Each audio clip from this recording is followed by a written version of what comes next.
everybody, welcome back. Good to see you here today. I've got another What's for Dinner video for you today. Now, I thought for sure I was gonna have a different video ready for you. I've been working on some new recipes, trying some new things, but I just don't have enough for that video just yet. So I'm hoping next week. I already feel like I'm 2 weeks behind on this one, but nonetheless, I have a yummy What's for Dinner video for you today. And the first thing that I'm gonna show you was so delicious. You have to try that one for sure, but I hope you enjoy all of it. So let's get right on into it. All right, everyone, get your pen and paper out and write this one down. Put this on your list. You got to make this one ASAP. It is called Amish Hamburger Steak Bake. And when I say this melts in your mouth, it literally does. And it is so easy. The ingredients are things that you most likely have in your pantry most of the time. I cut the recipe in half, but I wish I didn't because it was just so good, and I know it would make wonderful leftovers. Actually, James had the leftovers on this one, and he really loved it. So it starts off with a pound of ground beef. Of course, like I said, I halved it. So the recipe originally called for 2 pounds of ground beef. You need a half a cup of breadcrumbs. I used the panko because that's what I had. 1 egg, and it takes some onion. Now, mine here is red onion and green onion because that's what I had. And this little chopper, you guys, this is magical. It is so easy. I just picked this up recently for, I think, $7.99, and look how, yeah, it has a little spout you can pour, and look how finely chopped these are. Now, it missed a couple, which is no big deal, but this was great to get those really fine chopped. So that is an onion. Like I said, I just used what I had in my refrigerator ready, which was green onion and purple onion or red onion. And then it calls for salt and pepper. That is it. Very simple ingredients. Ground beef, breadcrumbs, egg, onion, salt and pepper. Now, you normally don't ever see me use my hand to mix things. I usually don't, and use my fork or some sort of kitchen utensil, but this time I just got in there like I always used to, mixed it up, and the same, concept applies if you're doing any sort of mixing like this. Just, don't over mix it. It causes the meat to get tough, but you want to make sure everything is good incorporated. All you do after this is to fry these up on the stove, just like you're making a burger. And you could, in truth, you could just go ahead and finish this whole thing on the top of the stove rather than putting it in the oven. But what made this so melt in your mouth is because it did bake in the oven, and you bake it covered, and all of that steam and heat made these patties literally so soft and tender. The flavor of this gravy is so delicious. I promise you, if you think you would like this one, you'll actually love it. All right, next up, the recipe calls for frying up some onions in the pan, and that's the base to your gravy. So you're going to fry up, it says 1 onion sliced. I used, maybe a half an onion sliced, but the full onion would be wonderful. Mine was just really big, and I just went with half of it. Same thing that applies here. You're going to fry your onion in butter, and then you're just going to use some flour, beef broth, heavy cream, and garlic powder. All pretty simple ingredients that most of us have in our pantries to make this gravy. And it turns out so pretty. It's so glossy and just beautiful looking. Let me show you this coming together. Decision is made. Lock your door. Need no more. It's already paid. Cancel your meal for a while. It's a journey for life, and I'm your ride. Hang on. We'll be long gone. Hang on. I cannot go wrong. God, I'm praying. I'm not alone in this air of hope, 'cause I'm in love. You're a star burning bright in my heart. We're going away. Get your bag, check the tag. Decision is made. Lock your door. Okay, so I rinsed out the rest of that heavy cream in my measuring cup with just a little bit of water, and you can see how beautiful and shiny this gravy is. It is Just so flavorful with that beef broth. Okay, next I put into my glass baking dish, I put a little bit of the gravy down before I put the beef patties in. Got those all in there, covered them up, and the recipe says to bake for 45 minutes covered, 15 minutes uncovered. I did 30 minutes covered and then maybe 10 or so uncovered, and that worked out just fine. I can't say enough about how good this was. I think I have already, so you probably know that we really enjoyed this. Let me show you what I served it up with.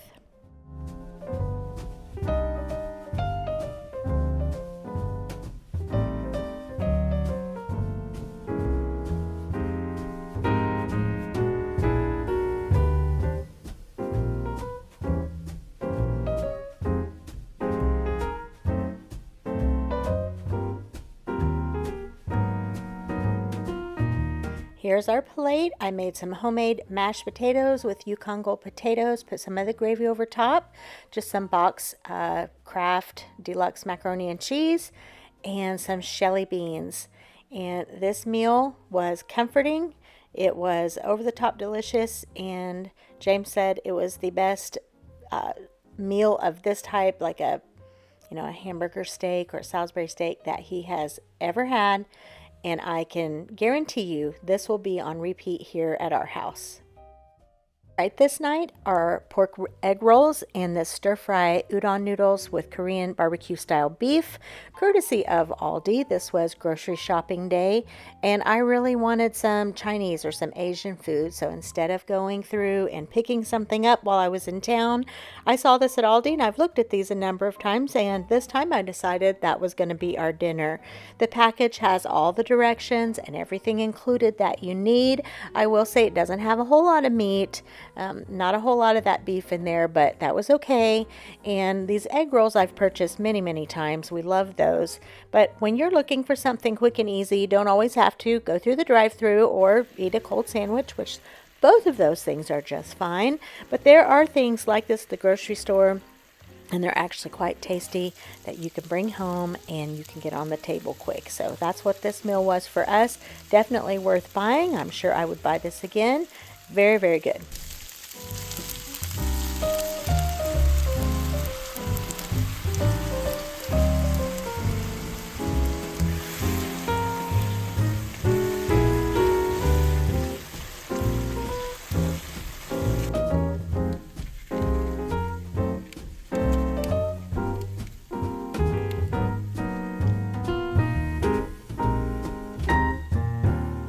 We just served this up with a little crushed red pepper, and James put some white pepper on his. This was really delicious. And comment down below and let me know if you like Asian food, Chinese food, Japanese food, and what is your favorite.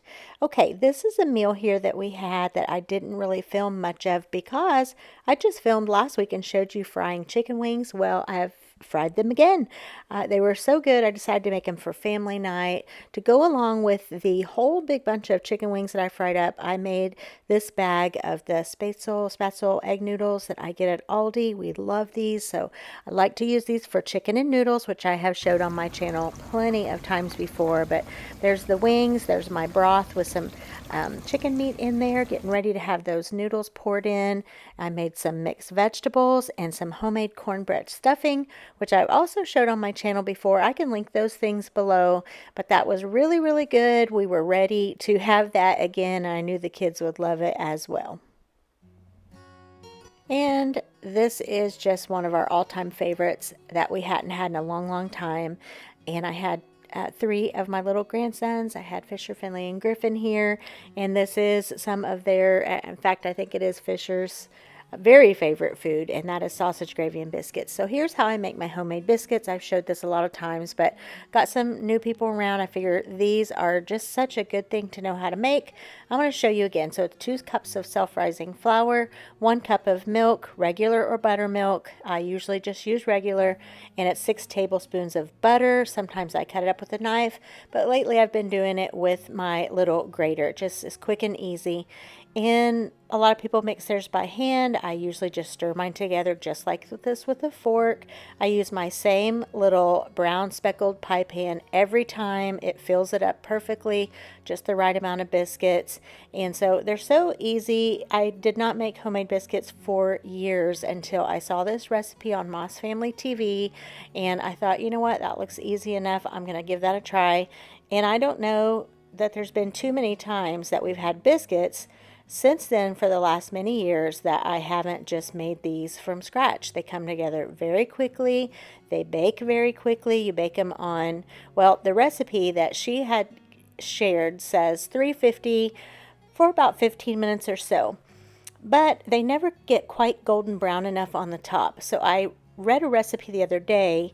It said that like bake at 450 for homemade biscuits. So I just met in the middle. I baked this round at 400 and they came out golden brown in about 15 minutes. These are so good. If you don't make biscuits from scratch, give this recipe a try.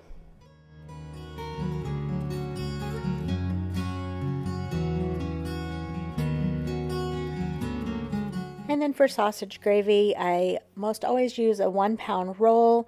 I just brown that up once it gets brown. And we like ours pretty small chunks. So I use this little, the twist and chop to get it pretty finely ground. Brown that up, and then it most always needs some extra grease to make the gravy. So I use different things, but most of the time I use a little bit of bacon grease, and it usually doesn't take a lot, so maybe a tablespoon or so. Once that kind of gets melted in and back up to temperature, you're just going to sprinkle in some flour, of course salt and peppers. That's pretty much all I use in mine, is just black pepper and salt. So once that's all in there, you're going to sprinkle in some flour and let that cook out for just a few minutes. I would say probably 2 to 3 tablespoons of flour. Once that cooks down, and we like our gravy a little bit dark, so I let it cook until it gets really brown, and then you're going to add in your milk. I love making mine with a can of evaporated milk and then about that much water as well, but this time around I used just regular whole milk because I had plenty that needed to be used. And I pour my milk in all at once. I just eyeball it. I'm not saying it turns out perfect every single time, but I've made it so much I pretty much know about how much to pour in. I'd say, a couple of cups. And then I keep my heat up on about medium. And you want to get some good heat on there, and then just don't go away for too long. You want to be constantly stirring or using your whisk, and it will start to thicken up. And as it does, cut your heat back, and then just let it, get as thick as you want it. If it gets too thick, add a little bit of extra water. In this pan here, I am frying up some eggs. Like I said, we had 3 of our grandsons here that night, so I was making up some eggs. And then also in my pantry, I had this Trader Joe's pumpkin spread, like a pumpkin butter. Look at these biscuits, golden brown and delicious. And I'll just say that pumpkin butter with these, that could be a meal in and of itself. A biscuit with some butter and some pumpkin spread or pumpkin butter or jelly. Yum, yum. All in all, so good. And I forgot to get a picture of anyone's plate, so use your imagination on that. But just a little gravy and biscuit meal that we hadn't had in a good while. It was delicious as always. What are you eating? What did you have? Oh.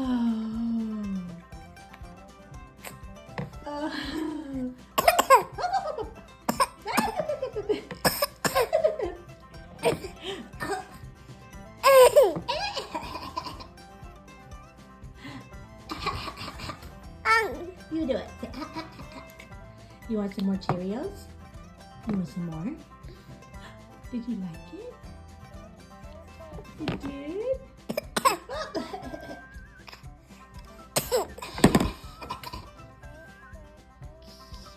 You stinker pot. You want some more Cheerios?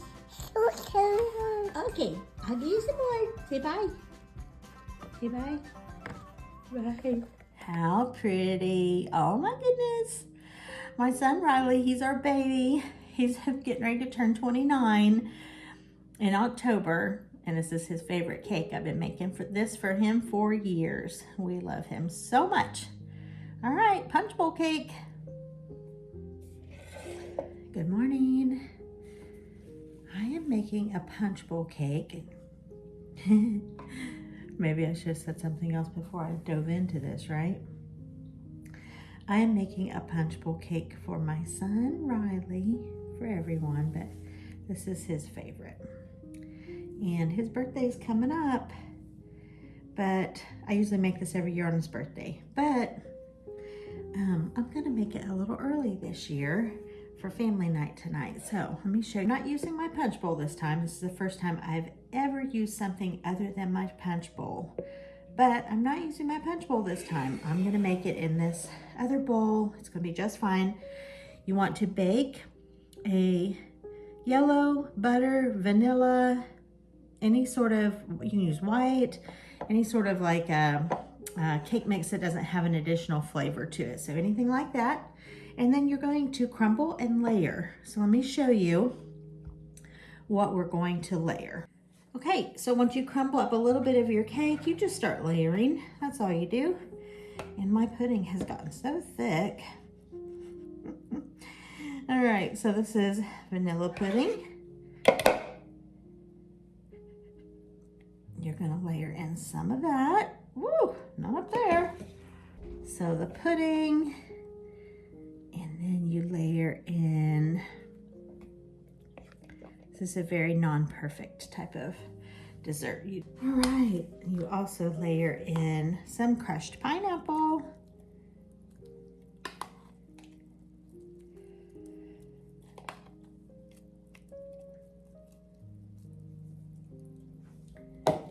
And you layer in some cherry pie filling. And you also can layer in pecans, and I definitely would, but I don't have any. I also don't have any walnuts or any kind of nut. I have nothing. So we will be without this time, and that'll be okay. Now, the great thing about this one's in a punch bowl cake, you see all these beautiful layers. It's such a beautiful presentation. Even though you've crumbled a cake and layered all these things in as haphazard as you want to, in the punch bowl, you see all those layers up the side. So beautiful. Okay, so that's that. And we start over again. So we crumble in some more cake. I've been making this cake for a lot of years. I got this, the cookbook that this recipe came from was given to me as a gift at one of my wedding showers. And we've been married 30, how many years? 32? 33? Oh my word. 33, I think. 34? Oh my word, we just had our anniversary in July and clearly I can't remember. We've been married for 34, I guess, you guys. Oh my word, what in the world? I also can't remember how old I am half the time. Anyone else do that, or is that just me? Oh boy. Now for another layer of the vanilla pudding, and we'll start the process again here, you guys. Sometimes I use the family size, sometimes I don't. This cake is just so versatile, you guys. Okay. I'm gonna do all the pudding on this layer here, the rest of the pudding. Can't remember if I've showed this on my channel before or not.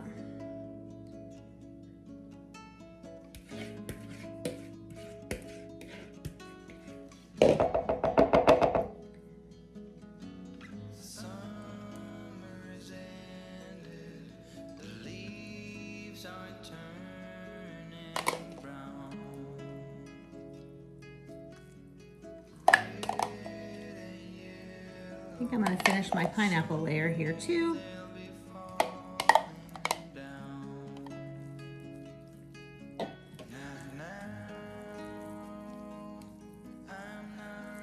One more layer of cherries, and then I'm going to keep some cherries for the top. That's what I always do.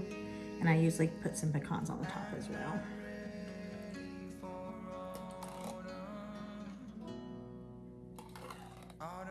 comes too soon.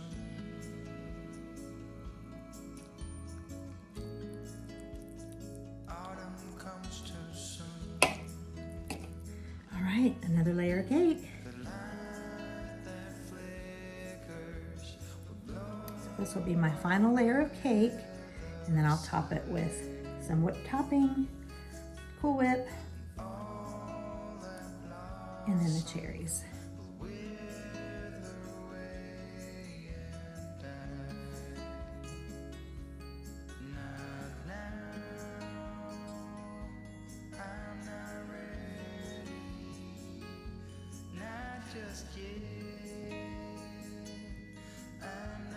Alright, now for the whipped topping. An 8-ounce tub is sufficient. I have a bigger tub than that today, which is always nice in case you need just a little extra, but an 8-ounce will be fine.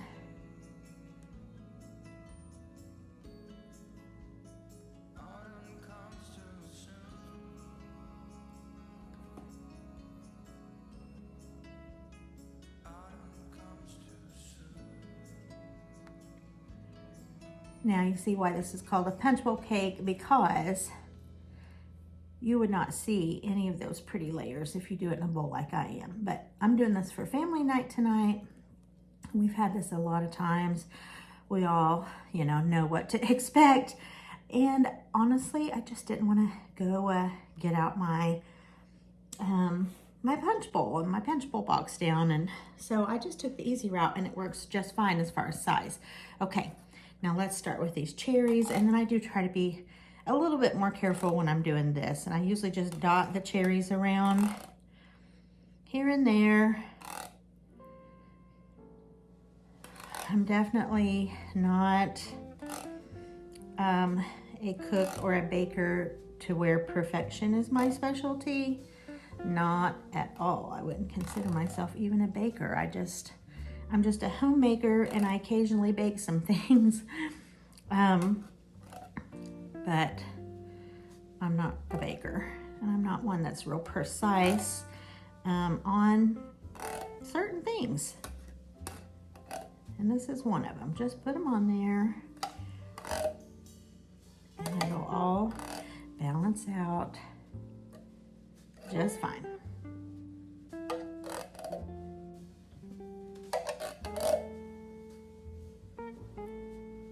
Didn't even have a cherry. That's okay. I got a little bit of extra glaze and not any more cherries, and that's okay. Just gonna put some dollops here and there. And honestly, my lid is probably gonna squish this, so I probably will just use my saran wrap. Okay, that's good. I'm gonna call it right there. Like I said, if I had pecans, I'd just crush pecans and put all over the top. How pretty. Oh my goodness.